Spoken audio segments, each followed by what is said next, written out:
La deuxième partie de la leçon sur les homophones lexicaux vous donne une stratégie liée à l'utilisation des familles de mots.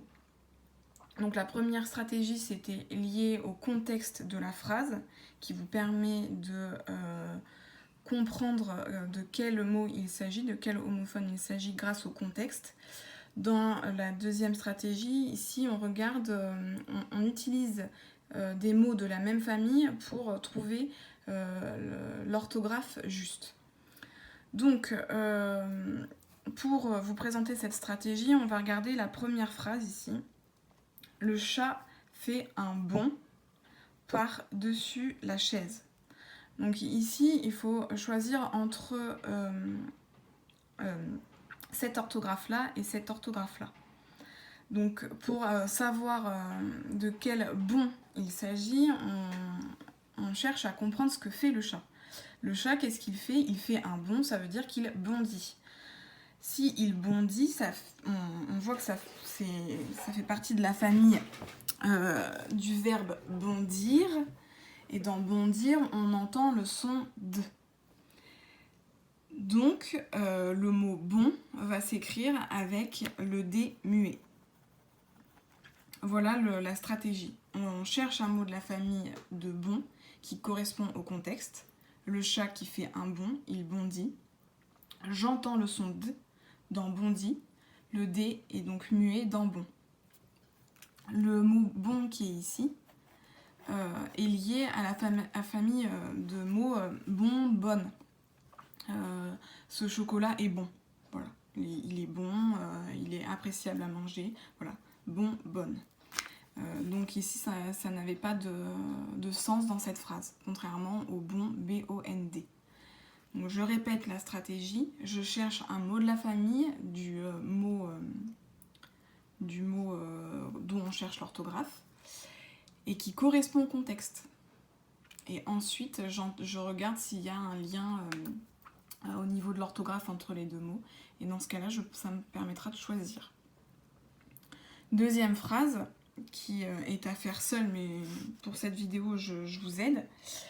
Mon genou est écorché, du sang coule sur mon pantalon. Donc ici, on a le choix entre trois mots. Sang, S-E-N-T, sang, S-A-N-G, sang, S-A-N-S. Donc dans cette stratégie, on va chercher un mot de la même famille qui correspond au contexte. Là, on sait que mon genou est écorché. Écorché, ça veut dire qu'il est abîmé, que je suis tombée, que je me suis fait mal, et donc du coup, j'ai un bobo. Et mon sang coule. Le sang qui coule, c'est ce qu'on a dans nos veines et qui sort par le bobo que je me suis fait. Et donc, c'est lié à la famille de mots sanguin. Et dans sanguin, j'entends le son G, qui s'écrit par G-U, pour sanguin, mais là, on n'a pas de U. Donc, je sais que ça va être le mot S-A-N-G. Ici, S-E-N-T, on sait que c'est 100, le nombre, donc ça n'a pas de sens. Et S-A-N-S, c'est 100... ne pas avoir. Je suis sans chaussures. Je suis sans chaussures, ça veut dire je n'ai pas de chaussures. Donc ça n'a pas de sens non plus. Ici, c'est bien la famille de mots sang, sanguin, sanguine, etc. Voilà, S-A-N-G. Une fois que vous avez compris cette stratégie, donc je cherche un mot de la même famille du contexte, qui correspond au contexte, vous pouvez passer à l'exercice 2 qui vous demande ici de chercher des mots de la même famille pour chaque homophone. Donc là, on a chant, chant. Donc on le dit de la même manière, pourtant ça ne veut dire absolument pas la même chose. Chant, on voit qu'il y a le T. Un mot de la même famille, chanter. Chant, C-H-A-M-P, il y a un P, champêtre.